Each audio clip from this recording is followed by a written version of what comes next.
What's up? What's up? It's your boy KStill, Steph, aka LW, aka Light Skin Wonder. How you doing today? I'm good. How are you? I am excellent. That's Excellent. good. So, what you want to talk about today? Oh, sorry. Welcome to Pillow Talk with Ken and Steph. What you want to talk about? It's probably more so leaning towards your experiences more than mine. But we can talk about hazardous workplaces. Why you gotta lean toward my experiences? You've had a lot of work experience. Yeah, true that. So true that has been hazardous. a little bit. So Man, okay, so let me tell you, man, I'm all excited. Look at you. Look at you. Man, I got stories for y'all for days. So check this out. There was this I used to be a Kirby salesman, right? I used to be a Kirby salesman and I stayed in Oregon. Did you? Man, yes. I didn't know that. Yeah, and it was predominantly Caucasian persuasion. You know what I'm talking you about? stayed out there. I stayed out there about 7 months. Damn, that was a long time. Man, But too you long. Had you a Too long. sugar mama or something? You know what I'm saying? A little something. Nah, it was work. Really? Yeah, I was just out there for work. So I went out there. Look, check this out. I gotta. Dang. I wonder, can I attach the story to this? So, I went to Oregon to sell Kirby vacuums.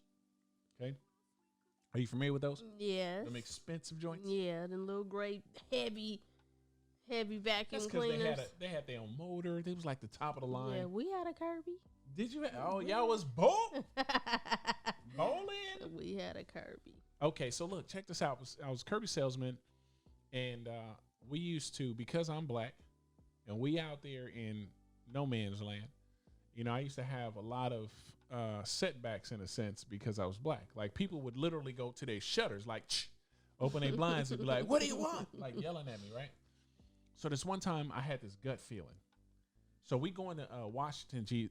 We're going to Washington. We're crossing the bridge or whatever. I'm going to, I think it's called Battlegrounds, Washington. Was crossing a bridge or something. And as we're going into Washington, I tell my boss, "Hey, bro, I don't feel comfortable here." He said, "What are you talking about?" I said, "I just got this gut feeling, man. Something don't feel right." I felt it in my gut. And he says, "We ain't here for your feelings. We're here to make money." So I was like, okay. So I shut up, right? So we get to this place, and for whatever reason, it's sunny, beautiful outside. And there is no one outside on this beautiful sunny day. Whole place is empty. And I'm like, dang, is they on vacation? They sleep? What's happening? So we finally find a one house where this old white man was in his rocking chair. Now, check out the irony. Old white guy, white rocking chair, I think off-white house. Even his driveway looked white. He was white. He was white. So everything was white. So I go up and I go halfway up the driveway, and the guy says, I give my spiel, "Hey, I'm a Kirby salesman. I get $25 per demo." Yada, yada, yada. He said, "Okay, bring it on in." I was like, "All right, cool." So I only went halfway up the driveway at this point. Then I go back to the van. I get the Kirby vacuum in a box, and I walk almost up to where the guy was, and out of nowhere, he pulled a shotgun. Oh, he was ready to take Listen, he pulled the shotgun from I promise I didn't see this at first. He pulled it up from the side of his rocking chair and he cocked it on me. And he said, "You make after it." he told you to come. After he told me. He was ready to take you niggers out. Personally, I really believe that dude couldn't really see me until I got close. So that vision was bad. And so he reminded me of that Dave Chappelle. When Dave Chappelle, I don't know if you've seen the episode, Dave Chappelle was a white supremacist, but he was a black blind man. So dude put the shotgun on me, and I froze, right? And he said, "You make any moves, any sudden moves, and I'm gonna shoot you." So I'm making a sudden move to put everything down, right? You was by yourself? No, my boss hadn't drove off, because what they did was they had several people in the van, and they would drive to knock doors. He didn't pull off yet, thank God. So I put the vacuum cleaner down, and I put my hands back up, and I'm backing away slowly. And my boss is like, "Get the vacuum cleaner." I'm like, the hell with the vacuum cleaner. He tried to shoot me. Like, I left the vacuum cleaner there, and I just backed away hecka slow, right? And those vacuum cleaners were like $500. I didn't care, right? So the boss ended up getting out the car, and he gets the vacuum cleaner, and the guy lowered the gun because he's white. So we get in. That wasn't the only part. So I got too many stories to tell, but I'll make it short. I just stayed in the van the rest of the day. I said, forget it. I'm done, right? He said, Ken, you're my best salesman. I need you to knock at least one more door. Now it's starting to get dark in Battlegrounds, right? So I say, nah, I don't want to knock no doors. I said, fine. He finally convinced me to knock another door. Check this out. Instead of taking me to a house that's like right on the outside streets, this idiot takes me down a cul-de-sac and down an alley. So your boss was setting you up. So we get to this house. It looked like it belonged in Louisiana somewhere. It was like trees, overgrown trees. It was dark. And the lights was on. And he says, Ken, this is the house. You got this. So I get out, fearless. I go knock the door. The lady said, oh, my God, I've been waiting on you guys. Now it's dark outside. I get in this house. It's the lady, her mom, the mother-in-law, and the husband. He's sitting in a corner mugging me the whole time. Starting to turn red, drinking beer. I didn't see him get up this whole time I was there. He had a couple beers with him, chilling. I got the vacuum spread all over the floor, and this guy turns around, and he pulls this big old butcher knife. Looked like he carves deer, it was so big. He pulls the butcher knife out. He's turning red, and he slaps it on the table. And he says, you make any sudden moves, I'm going to gut you like a pig. And I left everything on the floor, and I was like, I'm no easy win. I said, over a vacuum cleaner? And he looked at me like, mug me. I just backed up slowly, and the lady was embarrassed. I'm looking at the lady's face and the mother's face.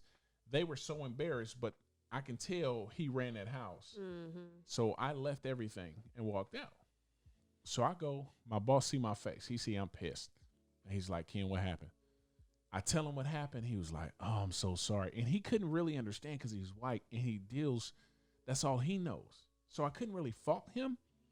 But he goes in the house. He in there for another 45 minutes. Wow. So he took your sale. So I'm over here like, okay, let's see what's happening.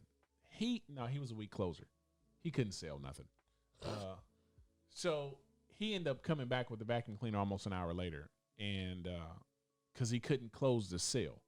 But my problem with him was, and I realized at that point, I was like, my life really doesn't matter because you're so caught up in this vacuum cleaner that you still trying to get a sale. And I'm telling you, we need to get out of this place because it's unhealthy for me and my other coworker.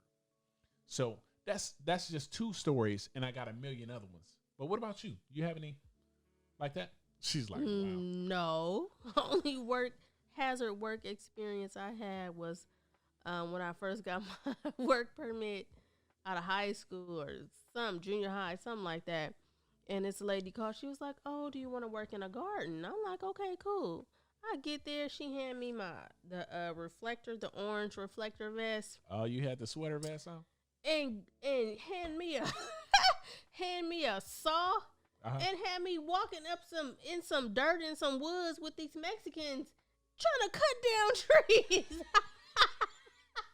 Oh, I must have trotted my little ass right off that hill, called my daddy and was like, can you come pick me up? He was dying laughing. She trying to get you to do some real construction work. My ass. Hey, she was trying to kill you. Shoot, handing me a saw. Hey, she was trying to pay you minimum wage too. $5 an hour. Oh, she was trying to build the muscles. You know how they had those summer programs? Right, that's just too much. That's dangerous. That's the only hazardous outside of working with hazardous females at work. That's the only. You ever got in a fight with somebody at work?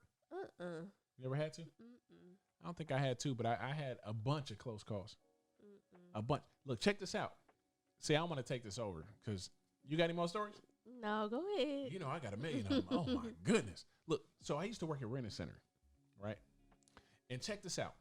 Working at Rent a Center is hazardous to your hell people. Hazardous. So people used to get mad at when they didn't pay their bill when you show up at their house. Well, they don't plan on paying you when they get their items anyway. A lot of people like to scam Rent-A-Center because they don't do no credit checks. Yeah, see. So there was a couple of situations. I've had so many, but I can only narrow it down. Like one situation, these people have been missing for about a month. Missing? Not coming to pay their bill for about a month. Mm-hmm. And what ended up